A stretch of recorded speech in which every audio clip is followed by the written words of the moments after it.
Dear student, मैं मंजू शाक्या आपका अपने यूट्यूब चैनल साहित्य ग्राम पर स्वागत करती हूँ। आज हम सीबीएसई क्लास 10th का हिंदी विषय का क्षितिज बुक का गद्य खंड का 3rd चैप्टर लखनवी अंदाज पढ़ेंगे, जिसके राइटर हैं यशपाल जी। यह चैप्टर आपका व्यंग्यात्मक एक लेख है, ठीक है। तो सबसे पहले चैप्टर को शुरू करने से पहले हम लेखक के जीवन परिचय के विषय में जान लेते हैं कि यशपाल जी का जन्म 1903 में पंजाब की फिरोजपुर छावनी में हुआ था। इनकी जो प्रारंभिक शिक्षा थी कांगड़ा में इन्होंने ग्रहण की थी। उसके बाद लाहौर के नेशनल कॉलेज से इन्होंने बीए की डिग्री प्राप्त की। वहाँ इनका परिचय भगत सिंह और सुखदेव जी से हुआ, जो स्वतंत्रता सेनानी थे और स्वाधीनता संग्राम की क्रांतिकारी धारा से जुड़ाव होने के कारण वे कई बार जेल भी गए। उनकी मृत्यु 1976 में हुई थी, ठीक है। अब इनकी रचनाओं के विषय में हम समझ लेते हैं कि इनकी रचनाओं में आम आदमी के सरोकारों की उपस्थिति है, अर्थात उनसे संबंधित हैं वे यथार्थवादी शैली के विशिष्ट रचनाकार हैं। यथार्थवादी का मतलब होता है वास्तविक, है ना। जो वास्तविक घटनाएं हैं उस शैली में वो लिखते थे। सामाजिक विषमता, राजनीतिक पाखंड, रूढ़ियों के खिलाफ उनकी रचनाएं मुखर हैं, अर्थात उन्होंने अपनी रचनाओं में उन समस्यात्मक विषयों को सम्मिलित किया है जो समाज में हमें देखने के लिए मिलते हैं। उनके कहानी संग्रहों में ज्ञानदान, तर्क का तूफान, पिंजड़े की उड़ान, बादुलिया, फूलों का कुर्ता उल्लेखनीय है, ठीक है। ये क्या है? उनके कहानी संग्रह। उनका झूठा सच उपन्यास है। भारत विभाजन की त्रासदी थी जो उस पर लिखा हुआ है। अमिता, दिव्या, पार्टी कामरेड, दादा कामरेड, तेरी मेरी उसकी बात है, ये इनके प्रमुख उपन्यास हैं। भाषा इनकी कैसी थी? स्वाभाविक थी और इनकी भाषा की मुख्य विशेषता थी कि वो उसमें सजीवता डाल देते थे, ठीक है। अब हम चैप्टर शुरू करने से पहले इस चैप्टर के विषय में थोड़ा सा जान लेते हैं कि यशपाल जी ने जो अपना लेख लिखा है लखनवी अंदाज, ये व्यंग्यात्मक शैली में लिखा हुआ है ना। उन्होंने इस चैप्टर के माध्यम से हमें ये समझाया है कि बिना कथ्य के, बिना किसी रूपरेखा के भी कहानी लिखी जा सकती है, परंतु एक स्वतंत्र रचना के रूप में इस रचना को पढ़ा जा सकता है। मतलब कोई पात्र नहीं हो कहानी में, कोई टॉपिक नहीं है, लेकिन फिर भी उन्होंने इस कहानी लिख दी है, ठीक है। यशपाल उस पतनशील सामंती वर्ग पर कटाक्ष करते हैं। पतनशील जो क्या कहते हैं, जमींदारी प्रथा थी पहले, और लेकिन उन लोगों की जमींदारी चली गई, उसके बाद भी उनका जो रहन सहन का तौर तरीका था उस वर्ग पर उन्होंने बहुत इसमें कटाक्ष किया है, ठीक है। जो वास्तविकता से बेखबर एक बनावटी जीवन शैली का आदि व्यक्ति होता है। कहना न होगा कि आज के समय में भी ऐसी परजीवी संस्कृति को देखा जा सकता है। आज भी बहुत सारे व्यक्ति ऐसे हैं जिनकी शानो शौकत तो चली गई, लेकिन वो उसमें ठसक में रहते हैं, वैसे ही अपने जीवन को बिताना चाहते हैं और हंसी का पात्र भी बनते हैं, ठीक है। तो चलिए अब हम चैप्टर शुरू करते हैं।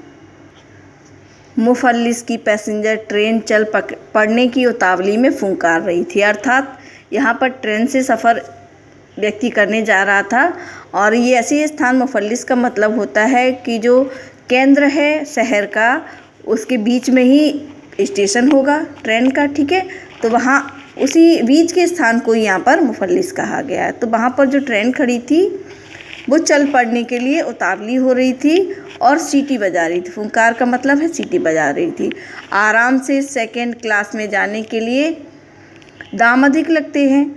दूर तो जाना नहीं था, लेखक ने क्या सोचा, 2nd क्लास का टिकट लेंगे तो शायद पैसे भी ज़्यादा लगेंगे और मुझे अधिक दूर नहीं जाना है, तो भीड़ से बच करके एकांत में नई कहानी के संबंध में सोच सकने, क्योंकि लेखक उसी से जा रहा था और उसको नई नई कहानियाँ लिखने का भी शौक़ था, ठीक है। तो उसने क्या सोचा कि मैं ऐसा काम करता हूँ कि जिससे मेरी यात्रा में व्यवधान, रुकावट ना कोई पड़े और वह खिड़की से जो प्राकृतिक दृश्य है उसको देख सके। यही सोच करके उसने क्या किया कि 2nd क्लास का टिकट ले लिया, ठीक है। अब जब गाड़ी छूट रही थी, सेकंड क्लास के एक छोटे डिब्बे को खाली समझ करके उसने क्या सोचा कि ये डिब्बा पूरा खाली है, और जरा दौड़ करके उसमें चढ़ गए। अनुमान के प्रतिकूल डिब्बा निर्जन नहीं था। उसने तो ये सोचा था कि डिब्बे में कोई नहीं है, लेकिन डिब्बे में एक व्यक्ति था।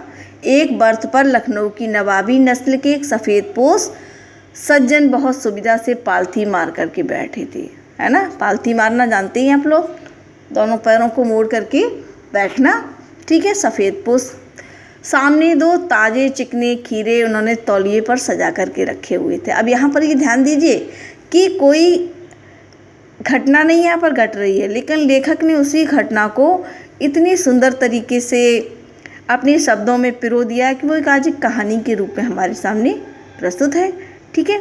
सामने 2 ताज़े खीरे जब उसने देखे लेखक ने, तो डिब्बे में हमारे अब क्योंकि वो व्यक्ति भी चाह रहे होंगे कि हम अकेले ही सफ़र करें। अब चूँकि लेखक वहाँ पहुँच गया तो उसने क्या सोचा, अरे वो तो असहज हो चुका होगा ना तब तक।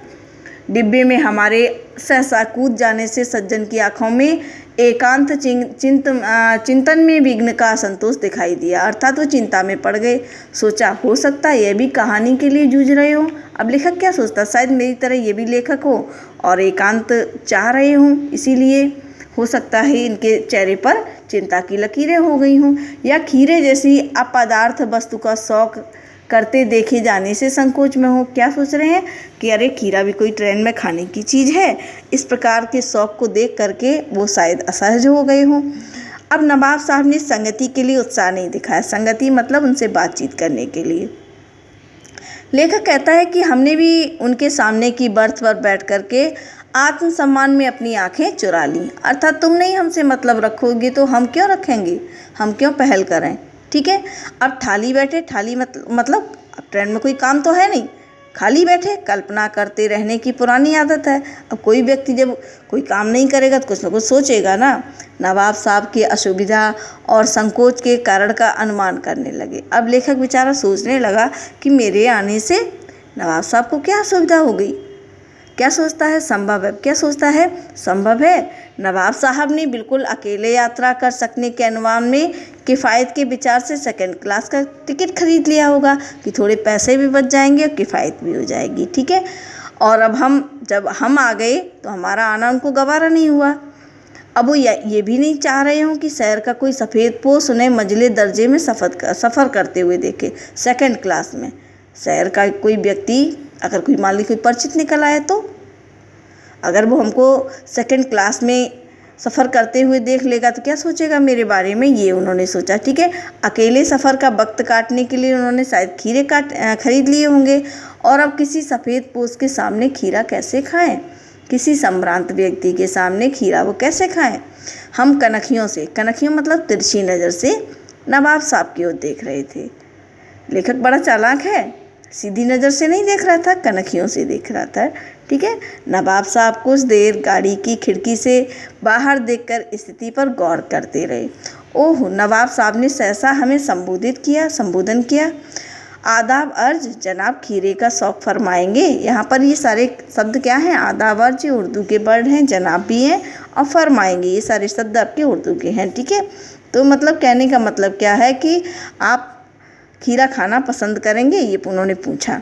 नवाब साहब का सहसा भाव परिवर्तन अच्छा नहीं लगा। अरे कहाँ, तो यह हमसे नज़र तक मिलाने के लिए गवारा नहीं थे और ये डायरेक्ट हमसे खीरा खाने के लिए पूछ रहे हैं। ऐसा जब भाव परिवर्तन उनका नवाब साहब का हो तो ये चीज़ लेखक को अच्छी नहीं लगी, ठीक है। बाप लिया आप शराफत का गुमान बनाए रखने के लिए हमें भी मामूली लोगों की हरकत में लथेड़ लेना चाहते हैं, है ना, कि हम साधारण व्यक्ति नहीं है कि आप कहेंगे खीरा खाने के लिए हम एकदम मुंह से लार टपकने लगेगी, हम तुरंत हाथ में खीरा लेकर के खाने लगेंगे। क्या हमें इतना मामूली समझ दिया है। लेखक ही सोचने लगा। जवाब दिया, शुक्रिया, किबला शौक फरमाइए। किबला का मतलब होता है अकेले। शुक्रिया, उसने कह दिया, धन्यवाद, आप अकेले ही खाइए, ठीक है। अब अगले पेज की तरफ हम चलते हैं कि नवाब साहब ने फिर एक पल खिड़की से बाहर देखा और गौर किया कि दृढ़ निश्चय से खीरों के नीचे रखा तौलिया उन्होंने उठाया और सामने झाड़ करके अपने पास बिछा लिया, ठीक है, बिछा लिया। सीट के नीचे से लोटा उठा करके दोनों खीरों को खिड़की से बाहर धोया और तौलिए से पोंछ दिया। जेब से उन्होंने चाकू निकाला, दोनों खीरों के सिरे काटे और उन्हें गोद करके उनसे जो कड़वा झाग होता है वो निकाल दिया। फिर खीरों को बहुत एहतियात से छील करके फाकों को करीने से तौलिए पर सजाते गए, है ना। सारे काट करके लंबे लंबे पीसेस करके रख लिए तौलिए पर। अब लखनऊ स्टेशन पर खीरा बेचने वाले खीरे के इस्तेमाल का तरीका जानते हैं। अब उन्होंने कहाँ से खरीदे होंगे? स्टेशन से ही खरीदे होंगे ना। ग्राहक के लिए जीरा, मिला नमक और पिसी हुई लाल मिर्च की पुड़िया भी हाजिर कर देते हैं, ठीक है ना। और खीरा जब हम काटते हैं तो बड़ी अच्छी खुशबू आती है, अपने आप ही पानी मुंह में आने लगता है, ठीक है। नवाब साहब ने बहुत करीने से खीरे की फाकों को जीरा, मिला नमक और लाल मिर्च की सुर्खी बुरक दी उनके ऊपर। उनकी प्रत्येक भाव भंगिमा, उनके चेहरे के जो भाव थे और जबड़ों के स्फुटन से जबड़े उनके साथ चल रहे थे, क्योंकि जो खीरों का जो पानी था या खुशबू थी वो उनके मुंह में लार जमा इकट्ठा कर रही थी, ठीक है ना। तो उसके कारण उनके जबड़े जो चल रहे थे, ओठ चल रहे थे कि उस प्रक्रिया में उनके मुख खीरे के रसास्वादन की कल्पना से प्लावित हो रहा था, है ना। रस ले रहे थे, वो आनंद ले रहे थे, है ना। उनके मुंह जो था, उनका जीव थी जो उनकी खीरों की आस्वादन कर रहा था, उनका आनंद ले रहा था। अब लेखक की सारी क्रिया तो किससे देख रहा था? कनखियों से देख रहा था, ठीक है। मियाँ अब क्या सोचता है कि मियाँ रईस बनते हैं, लेकिन लोगों की नज़रों से बच सकने के ख्याल में अपनी असलियत पर उतर आए हैं, है ना। अब लेखक तो कुछ और सोच रहा था कि अब ये खाएंगे, बनते तो रईस हैं लेकिन यहाँ खीरा खा रहे हैं, इस प्रकार से वो सोचना लगता है। लेकिन क्या करते हैं नवाब साहब, आगे देखिए। नवाब साहब ने फिर एक बार हमारी ओर देख लिया। बल्लाह शौक कीजिए। फिर एक बार रिक्वेस्ट की कि आप खाइए, लखनऊ का बालम खीरा है ना। खीरे का नाम भी उन्होंने बताया, कौन सा खीरा था? बालम खीरा। नमक मिर्च छिड़क दिए जाने से ताजे खीरे की पनियाती फाकें देख करके पानी मुंह में ज़रूर आ रहा था। अब सामने इतनी अच्छी चीज़ रखी है तो लेखक के मुंह में भी पानी आ रहा था, लेकिन इनकार कर चुके थे, पहले तो मना कर चुके थे। अब कैसे? अब अगर खाते हैं तो हमारे आत्मसम्मान को ठेस पहुंचेगी, आत्मसम्मान निभाना ही उचित समझा। तो उन्होंने उत्तर दिया, शुक्रिया, इस वक्त तलब महसूस नहीं हो रही है, मतलब भूख भी नहीं लग रही है और मैदा भी ज़रा कमज़ोर है। मैदा मतलब मेरा पेट भी कमज़ोर है कि बिला शौक फरमाइए। फिर उन्होंने वही वाक्य दोहरा दिया कि आप अकेले ही उसको खाइए। नवाब साहब ने संतृप्त आँखों से नमक मिर्च के संयोग से चमकती खीरे की फाकों की ओर देखा। खिड़की के बाहर देख करके दीर्घ निश्वास लिया, लंबी सी सांस ली और छोड़ी, ठीक है। खीरे की एक फाँक उठाकर होठों तक ले गए, फाँक को सूंघा, मतलब उसका रस का पूरा आनंद ले लिया, जैसे उनका पेट उससे भरने वाला है ना। स्वाद के आनंद में पलकें उन्होंने मूंद ली। अब सूंघने से जो उनके मुंह में पानी भर आया था, उस पानी का घूंट उन्होंने गले से नीचे उतार लिया, ठीक है। तब नवाब साहब ने फाँक को खिड़की से बाहर छोड़ दिया, सूंघा और खिड़की से बाहर खीरे की फाँक को छोड़ दिया। नवाब साहब खीरे की फाँकों को नाक के पास ले जा करके वासना से आस्वादन कर खिड़की के बाहर फेंकते चले गए। उन्होंने क्या किया? सारी खीरों का फाँकों का रस ले करके, है ना, सूंघा उनको और सारी फाँकों को खिड़की से बाहर फेंकते गए।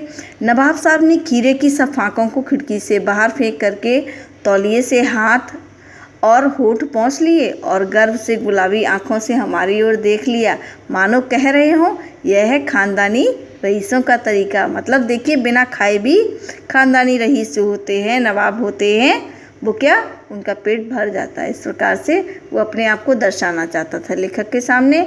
नवाब साहब खीरे की तैयारी और इस्तेमाल से थक करके लेट गए। अब इतना कार्य किया तो जो स्वाभाविक है वो थक गए होंगे। हमें तस्लीम में सिर खम कर लेना पड़ा। यह है ख़ानदानी तहजीब, नसाफत और नजाकत, ठीक है। मतलब ये सब क्या है? उन्होंने कहा ये तो ख़ानदानी है कि रईसी चली गई, लेकिन ये जो लेकिन उसको दिखाने का तौर तरीका उनका नहीं गया।